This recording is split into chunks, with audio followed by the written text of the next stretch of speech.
In the quiet hum of a world consumed by the cacophony of war, a man lay dying, not from a weapon of steel, but from a weapon of his own making, a boundless compassion that led him to give until there was nothing left.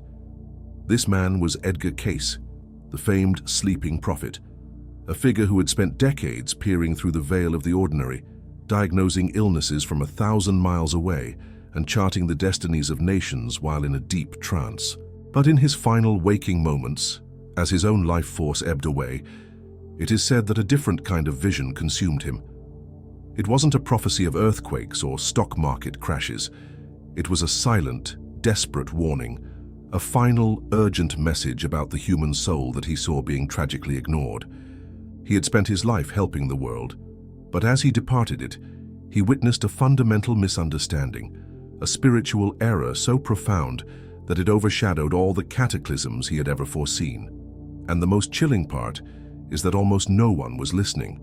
They were looking for spectacle, for miracles, but they were deaf to the whisper of the most important truth he ever tried to share. Before we delve into the heart of this forgotten message and uncover the wisdom that could profoundly reshape your understanding of your own life's journey, take a brief moment to support our exploration of these deeper truths. If you believe that there is more to this life than what we can see, please press the like button and subscribe to our channel. Your support allows us to continue bringing these vital stories to light, ensuring this wisdom doesn't fade into obscurity ever again. Edgar Cayce was a paradox.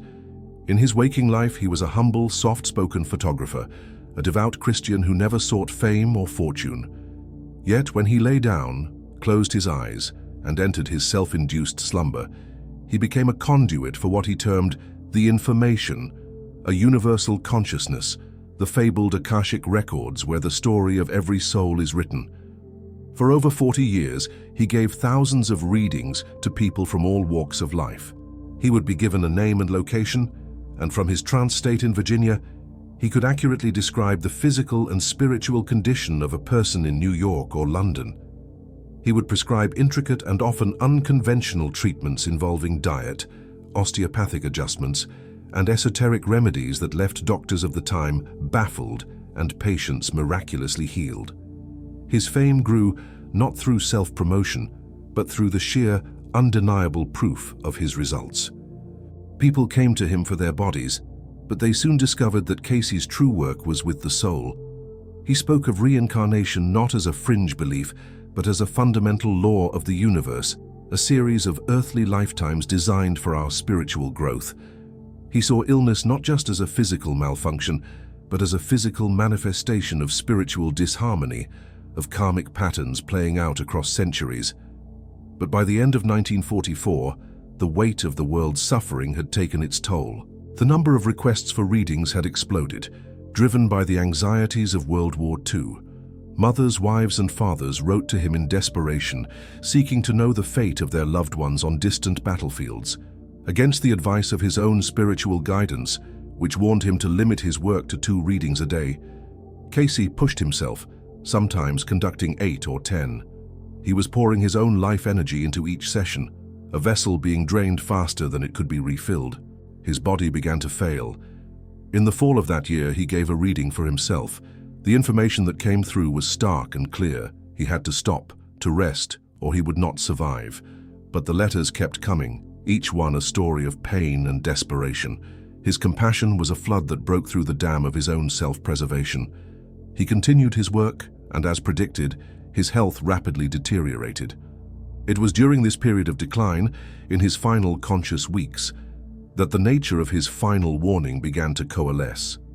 It wasn't a single, dramatic pronouncement. It was something he saw in the very people he was trying to help, a misplaced focus that pained him more than his own physical ailment. The world wanted lottery numbers, predictions of victory, and miracle cures. They saw him as a spiritual oracle, a shortcut to worldly success and comfort. But Cayce saw with heartbreaking clarity that they were missing the entire point. His abilities were not meant to be a party trick or a way to bypass life's challenges.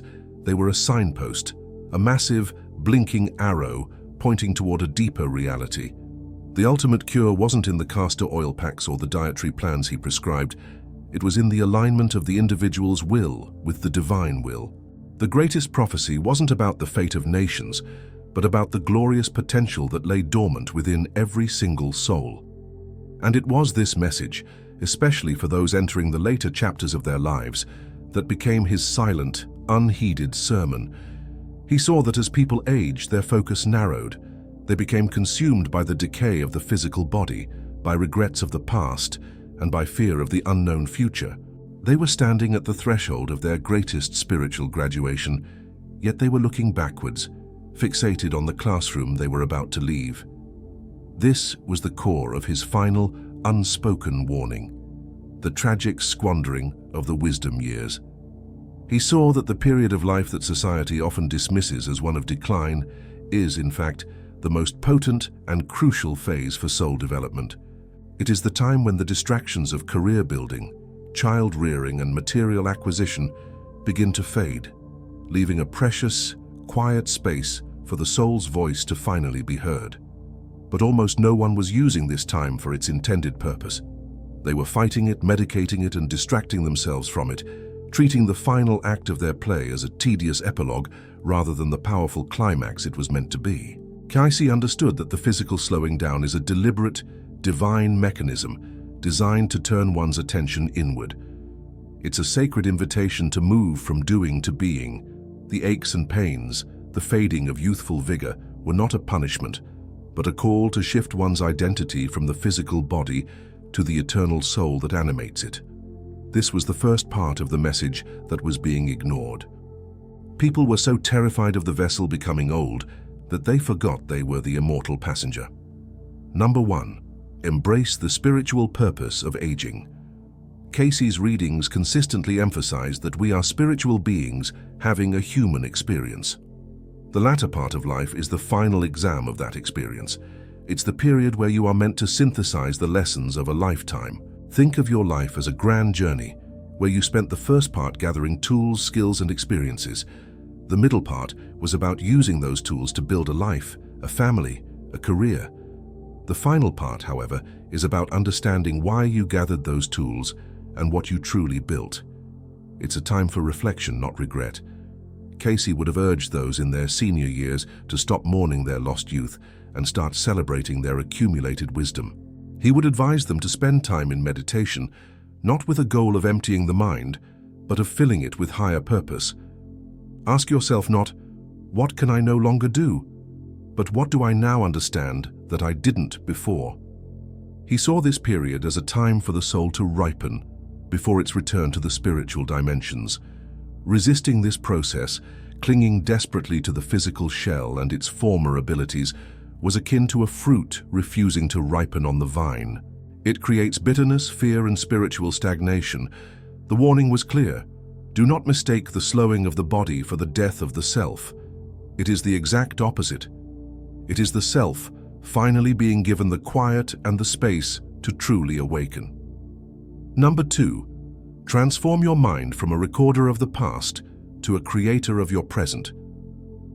This was perhaps the most practical and potent element of Cayce's unspoken message. His readings are filled with the principle that mind is the builder. What you hold in your thoughts, what you dwell upon, creates the reality you experience, both physically and emotionally. He saw that many older individuals become trapped in a loop of memory and regret. Their minds become museums of past hurts, missed opportunities, and nostalgic longings. Their conversations are dominated by what used to be, and their inner landscape is a constant replay of old tapes. This, he warned, is a spiritual poison. It anchors the soul to a dead past, preventing it from living in the vibrant now and preparing for the glorious future. The warning here was to consciously take control of your mental faculty. Cayce would have prescribed a radical shift in mental diet. Instead of dwelling on physical ailments or past grievances, focus the mind on ideals of beauty, compassion, and service. He would have encouraged the elderly to start a gratitude journal, not as a quaint hobby, but as a powerful spiritual practice. Each day, to write down not what they have lost, but what they still possess. The warmth of the sun, the taste of food, the memory of a loved one's smile, the ability to offer a kind word. He understood that the energy of the mind is a real force. When you focus it on lack and decay, you accelerate that very process in your body and your life. When you focus it on gratitude and divine love, you infuse your cells and your spirit with a healing, rejuvenating vibration. It is the ultimate act of self-care and the most profound form of anti-aging therapy that exists. The choice is simple. Will your mind be a tomb for dead memories, or a garden where new life, new thoughts, and new joy can blossom right up until your final breath? Number 3. Discover the power of service without striving. The modern world often links a person's value to their productivity, their career, and their ability to do. When retirement comes, or physical limitations set in, many people, especially men, fall into a state of despair, feeling they have become useless. This, Cayce saw, was a tragic illusion based on a complete misunderstanding of what service truly means. His warning was against confusing doing with being. In the later years, the nature of service is meant to evolve. It moves from the physical to the metaphysical. Your greatest service is no longer about building a house, but about building a field of peace around you. It's no longer about running a company, but about radiating wisdom and unconditional love. A person in their 80s or 90s who may be confined to a chair can perform a more profound service to humanity than a busy CEO simply by holding a state of prayer and peaceful intention for the world. They can become a spiritual lighthouse. Cayce's guidance would be to release the ego's need to be seen as productive and embrace the soul's desire to simply be a positive presence. Your service could be the silent prayer you say for your grandchildren. It could be the patient, loving ear you lend to a neighbor. It could be the simple act of not complaining, of choosing to radiate grace and acceptance in a world frantic with resistance. This kind of service sends ripples of high vibrational energy into the collective consciousness, a far more lasting and impactful legacy than any building or bank account. The unheeded message was this: your value does not diminish with your physical strength. It can actually increase as your spiritual strength becomes your primary offering to the world. Number 4. Prepare for the transition. As a graduation, not a defeat, the ultimate fear that haunted so many he sought to help was the fear of death. Cayce's perspective on this was radically different from the conventional view. Drawing from the universal consciousness, he did not see death as an end. He saw it as a birth into a larger reality. It was a transition, a moving from one room in God's mansion to another. But he saw that people were approaching this sacred transition with terror and resistance, which in turn created immense suffering for themselves and those around them. His final warning was about the critical importance of how one approaches this passage. He would have advised a conscious and deliberate preparation. This doesn't mean a morbid obsession with dying, but a joyful and curious preparation for the next great adventure. He would have recommended spending time reading spiritual texts, meditating on the nature of eternity, and engaging in conversations about the soul's journey. It was about cleaning up one's spiritual and emotional house before the move. This meant forgiving everyone, starting with oneself. It meant releasing all resentments, all anger, all guilt. These dense, heavy emotions act like anchors, making the transition more difficult.